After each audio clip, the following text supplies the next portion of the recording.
पहिल्यांदा तर मी श्वेताताईंचं मनापासून स्वागत करतो की त्यांनी अत्यंत उत्तम अशी लक्षवेधी या ठिकाणी अनुसूचित जाती जमाती, ओबीसी, भटक्या जमाती, एसबीसी आणि ईबीसी साठी मांडलेली आहे खऱ्या अर्थानं. आणि माननीय मंत्री महोदयांनी याच्यामध्ये जे उत्तर दिलं आहे, स्पर्धा परीक्षा सुलभतेने व पारदर्शकपणे पार पाडण्याची उक्त कंपन्यांमार्फत राबविता येणाऱ्या सुविधांचा विचार करता उपरोक्त आकारण्यात आलेले दर उचित आहेत असं म्हटलं.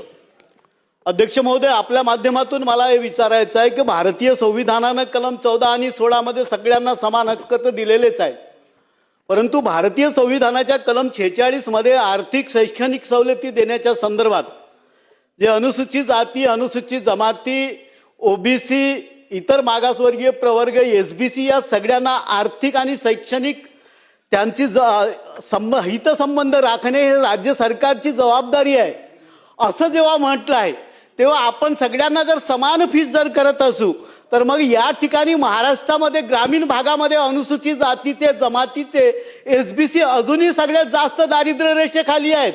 अजूनही त्यांना अनेक त्यांचे प्रश्न आहेत, अजूनही त्यांना पूर्ण शैक्षणिक सुविधा भेटत नाही आहे. तर अशा प्रवर्गांसाठी आजही त्यांना परीक्षा फीस भरता येत नाही, हे खरं सत्य आहे. आणि या सगळ्या मागासवर्गीयांच्या संदर्भामध्ये ही लक्षवेधी होती. आणि म्हणून मला एक वाजवी प्रश्न फक्त एवढाच विचारायचा आहे की ही स्पर्धा परीक्षा ज्याच्यामध्ये फक्त 100 रुपयाचा फरक सरकारनं ठेवलेला आहे, बऱ्याच ठिकाणी मी बघतोय का या परदेशी शिष्यवृत्ती जे तुम्ही लावल्या ते तर सगळ्यांना 8 लाख रुपये केलेला आहे. म्हणजे अनुसूचित जातीलाही 8 लाख, अनुसूचित जमातीलाही 8 लाख, वरच्या वर्गालाही 8 लाख. अशा पद्धतीची समता जर अपेक्षित असेल तर महाराष्ट्रातले सगळे जाती जमातीचे सगळे लोक बरोबर झालेत का? असं काही होऊ शकत नाही. म्हणून माझा प्रश्न या निमित्तानं आहे की ही स्पर्धा परीक्षा जी शासनानं या ठिकाणी जी वाढवून घेतलेली आहे, ही परीक्षा, स्पर्धा परीक्षा जी कोणतीही जर संस्था घेत असेल त्याचा विषय नाही आहे.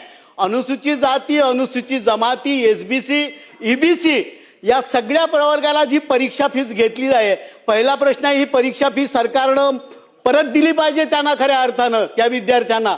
तर ही त्या वर्गातील विद्यार्थ्यांना ही शासन जी परीक्षा फीस घेते ही परीक्षा फी त्यांना परत देईल का?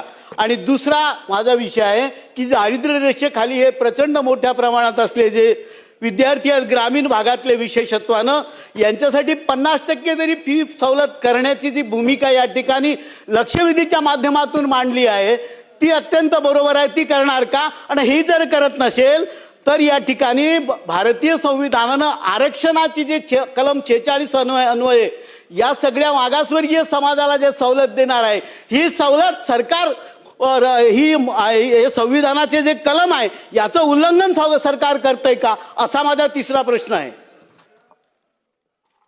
अध्यक्ष महोदय, सरकार कुठल्याही संविधानाच्या कलमाचा त्या ठिकाणी दुरुपयोग काय किंवा तो कुठेही मोडण्याचा प्रश्नच येत नाही.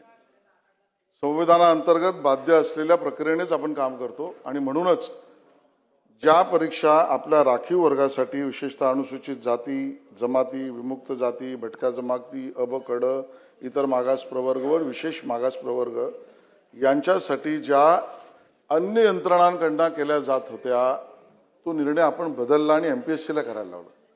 कारण हाच मुद्दा आहे की प्रवेश शुल्क, परीक्षा शुल्क हे कमीत कमी त्याला पडलं पाहिजे. एक. दुसरं, पुन्हा एकदा मी तेच सांगतोय, एका उमेदवाराला एकाच वेळेला विविध विभागांच्या विविध परीक्षा द्यायला लागून त्याच्यावर प्रत्येक परीक्षांचं परीक्षा शुल्क हे बर्डन होतं, ते कमी करण्यासाठी त्याच्या परीक्षांचं रॅशनलायझेशन केलं. म्हणजे एका उमेदवाराला जास्त परीक्षा देण्याची गरज नाही, ही त्याला दिलेला मोठा निर्णयाची सूट आहे.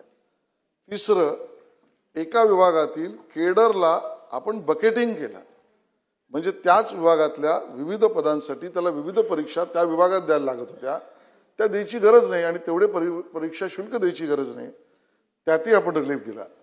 आणि चौथं, 50% मागणी श्वेताताईंनी केली. मी मगाशी सांगितलं, आता पुन्हा सांगतो, ह्याच्यातना काही आमदनी कमवणं हा मुद्दाच नाही.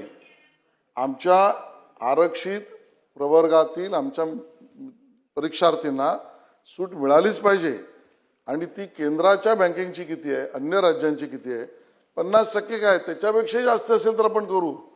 त्याची समिती निर्णय घेऊन पुढच्या अधिवेशनाच्या आधी आपण निर्णय घोषित करू.